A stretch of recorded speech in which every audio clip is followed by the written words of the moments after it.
10 сынып оқушылары, бүгін біз жаратылыстану математика бағытындағы 144 беттегі есептерді шығарамыз. Сіздер оған дейін каналға тіркеліп, лайк басып отырыңыздар. Сұрақтарыңыз болса, комментарийға қалдырсаңыздар болады. Ал бастаймыз. Бірінші есептен шығарамыз. Бізде үй жертөлесіндегі жылу жүйесіне су диаметрі 4 см құбырмен 50 см секунд жылдамдықпен және 3 атмосфера қысыммен келеді дейді бергендері. Енді бізге жылдамдық 2, яғни мына жерде үйдің 5 метр биіктікте екінші қабаттағы диаметрі берілген. Сол екінші қабаттағы жылдамдықты және қысымды табуымыз керек екен. Бірінші халықаралық бірліктер жүйесіне аударып аламыз. 4 см ол бізде 4 көбейту 10-ның -2 дәрежесі метрге тең болады. Өйткені 100-ге бөлеміз. Мына жерде сантиметр метрге айналдыру үшін 100-ге бөлеміз, сонда 0,5 метр секунд қалады. Атмосфералық қысымды паскальға айналдырамыз, ол бізде 3 көбейту 10-ның 5 дәрежесі паскальға тең болады екен. Мына жерде 2,6 көбейту 10-ның -2 дәрежесі метрге тең болады. Енді біз бірінші жылдамдық пен ауданның формулаларын байланысты формула жазамыз. S1 V1 тең болады S2 V2-ге. Енді S-ті өрнектеп алайық. Бізде S-міз ол пи r квадратқа тең болады. Если диаметрмен жазатын болсақ, радиус диаметрдің жартысына тең, сондықтан пи д квадрат бөлінген 4 болады екен. Енді осыны мына жерге мәндеріне қоямыз. Сонда пи д квадрат бөлінген 4 бірдікі, біріншісін сәйкестендіреміз. V1 тең пи д 2 квадрат бөлінген 4 V2. Енді жерде пи мен 4-тер қысқарады, сонда бізде V1 д квадрат 1 тең болады V2 д квадрат 2 қалады екен. Осы жерден енді V2-ні табамыз. V2-міз бізде V1 көбейту d1 квадрат бөлінген d2-ның квадраты екен. Орындарына қояйық. 0,5 көбейтеміз d1-міз бізде 4 көбейту 10-ның -2 дәрежесінің квадраты бөлеміз d2-міз бізде 2,6, 2,6 көбейту 10-ның -2-ның квадраты. Енді осыны есептейтін болсақ, үстінде 8 көбейту 10-ның -4 дәрежесі, астында 6,76 көбейту 10-ның -4 дәрежесі қалады екен. Мына жақтар қысқарады, -4-тер, сонда тең болады 1,18 метр секунд. Қысымды табуымыз керек. Бернули теңдеуі бойынша P1 плюс ρ v квадрат 1 бөлінген 2 тең болады ρ g h 2 қосу ρ v квадрат 2 бөлінген 2 қосу P2. Бұл жерде ρ g h-ны бірінші бөлімде ρ g h-ты жазбадық, өйткені ол жертөледе орналасқан, яғни биіктік бізде 0 болғаннан кейін 0 болып кетеді. Енді осы формуладан P2-ні тауып аламыз. Мына жаққа жазамын. P2 бізде тең болады P1 азайту ρ v квадрат бөлінген 2, ана қосу болады, азайту ρ g h2 азайту ρ v2-ның квадраты бөлінген 2. Енді орындарына қоятын болсақ, P2-міз тең болады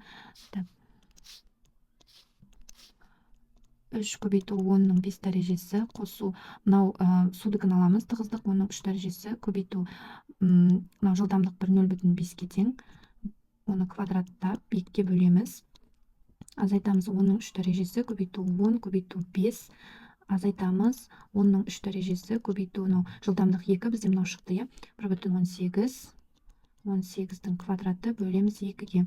Сонда бізде P2 осыны калькуляторға салып есептегенде бізде 2,5 жуықтап алғанда көбейту 10-ның 5 дәрежесі паскаль қалады екен. Жауабы осы. Енді екінші есепті шығарамыз.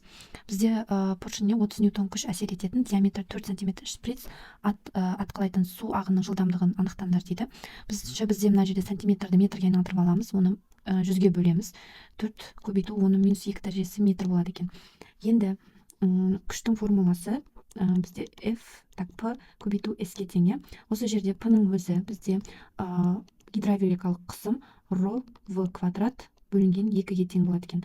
Ал S бізде аудан ол пи d квадрат бөлінген 4-ге тең болады екен. Жалпы аудан ол пи r квадратқа тең. Мынау біз r-ды, мынау радиус ол диаметрдің жартысына тең болғаннан кейін диаметрді біз 2-ге бөлдік, оны квадраттағанда 4 болды. Енді осының орындарына қойып жылдамдықты табады екенбіз. Сонда f тең болады p-ның орнына ро v квадрат бөлінген 2-ні қоямыз, көбейтеміз пи-ді квадрат бөлінген 4-ге, иә. Енді осы жерде ықшамдайтын болсақ, f тең болады ро v квадрат пи-ді квадрат бөлінген 8. Осы жерден біз v-ны табамыз. v бізде тең болады 8f бөлеміз ро пи-ді квадратқа, иә. Бұл түбірдің астында болады. Енді мына жерден біз д квадратты жәсін 8-ді неден шығарып жібереді, түбірден шығаратын болсақ, v тең болады екен. Так, 2 бөлінген д түбірдің астында 2f қалады, бөлеміз ро пи қалады екен. Енді осыған мәндерді қоямыз. 2, мына жерде 4 көбейту 10 минус 2 дәрежесі, түбірдің астында 2 көбейту 30, бөлеміз ро бізде судығы 10-ның 3 дәрежесі, көбейту 3,14-ге.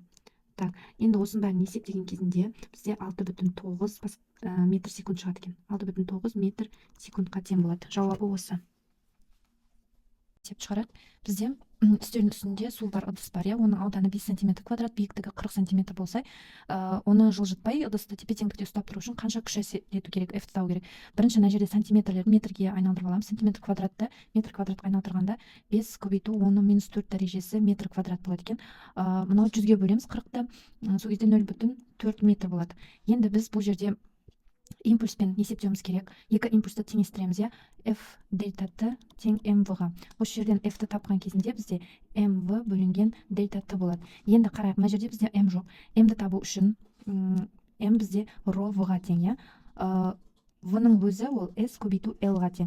L-іміз ол жүрген жол, сол үшін бізде ро s l, яғни судың аққан жолы ғой, ол бізде v көбейтілген дельта Т-ға тең болады екен. Енді осыны әкеп мына формула қоямыз. Сонда f тең болады, m-ның орнына мынаны қоямыз.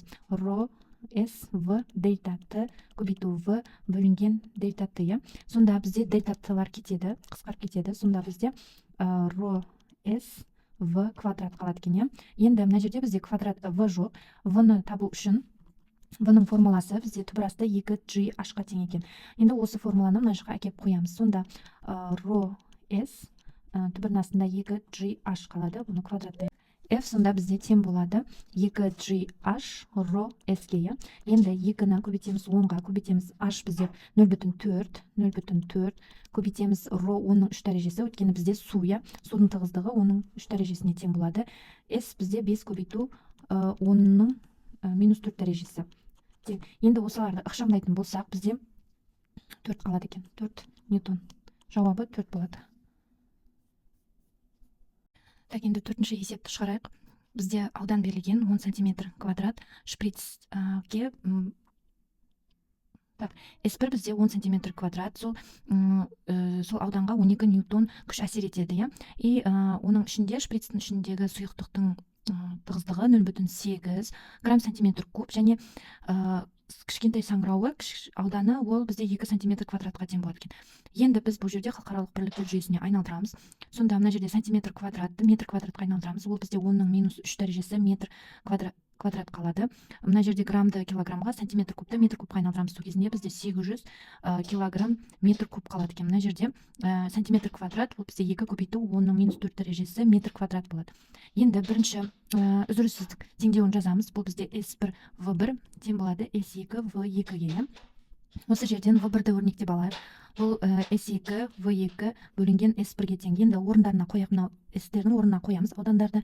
Сонда бізде 2 көбейту 10-ның минус 4 дәрежесі V2 бөлінген 10-ның минус 3 дәрежесі. Енді осыны ықшамдайтын болсақ, 0,2 V2 қалады екен. Енді Бернулли теңдеуін жазайық. Осы жағдай үшін Бернулли теңдеуі бізде P1 қосылған ро V1-дің квадраты бөлінген 2 тең болады. Тығыздық екінші саңылау үшін бұл 0-ге тең болады. Сол үшін оны жазбаймыз. Бірден PV квадрат 2 бөлінген 2 деп кетеді. Енді ортақ бөлімге келтіретін болсақ 2-ге, сонда 2 P1 қосу ро V1 квадрат тең ро V2 квадрат қалады екен. Енді V-ларды мына бетке шығарамыз. Сонда роны жақшаны сыртына шығарып жіберетін болсақ, сонда V2 квадрат азайту V1 квадрат тең болады 2P1-ге. Енді осыларды орындарына қоямыз. Енді роның орнына 800-ді қоямыз. Сонда 800 бөлінген v2 квадрат дегеніміз ол так v2 квадрат азайтамыз мына v1 квадратқа 0,2 v1 v2 квадрат тең 2 p1 қалады. p1 енді осы жерде мына 2-ні қысқартсақ 400-ді 800-ді сонда бізде 400 v2 квадрат азайту 0,04 v2 квадрат қалады екен тең p1-ге. Енді p1-ді табайық. Мына жерде мына жазамын. p1-іміз тең болады f бөлінген s1-ге. f бізде 12, s1-іміз бізде 10-ның минус 3 дәрежесі, 10-ның минус 3 дәрежесі. Сонда 12 көбейту 10-ның плюс 3 дәрежесі паскаль болады екен. Енді осының орнына сонда мына жерде 400 көбейту 0,96 v квадрат 2 тең болады 12 көбейту 10-ның 3 дәрежесі. Енді осы жерде енді v2 квадратты табайық. v квадрат 2 тең болады 12 көбейту 10-ның 3 дәрежесін бөлеміз 400-ге көбейту 0,96-ға. Сонда v бізде тең болады 31,25. Бұл бізде жуық шамамен алғанда 5-ге тең. Сонда v 5 метр секунд болады. Соңғы 5-ші есепті шығарамыз. Бізге пайдалы әрекеттілік коэффициенті 60%-ге тең. Насос әрбір секунд сайын 0,3 метр куб секунд суды қимасы 25 сантиметр квадрат болатын құбырмен 20 метр биіктікке көтереді деді. Енді бізде мына жақта 0,3 дегеніміз бұл көлем и уақытты 1 секунд деп аламыз екен біз. Енді пайдалы әрекет коэффициентін жазатын болсақ, ол жұмысты энергияға бөлгенге тең болады. Бұл жерде біз n көбейту t болады, бөлеміз mgh-ға. Енді осы жерден қуатты табатын болсақ, қуат бізде тең mgh бөлінген t болады екен. Енді мына жерде массаны тауып алуымыз керек, массаны өрнектеуіміз керек. Мына жаққа жазамын. Так, масса бізде тең v-ға тең болады екен. Оны мына жерге әкеп қоямыз. Сонда m-ның орнына ρ көбейту v gh бөлінген t дейді. Енді осының орындарына мәндерді қойып шығайық. Сонда бізде n тең болады 0,6 көбейту 10-ның 3 дәрежесі. Бұл бізде су болғандықтан, мына жерде су болғандықтан тығыздығы судікін аламыз.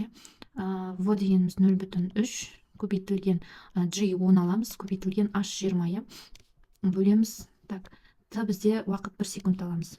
Сонда 3,6 көбейту 10-ның 4 дәрежесі ватт шығады екен. Жауабы осындай болады.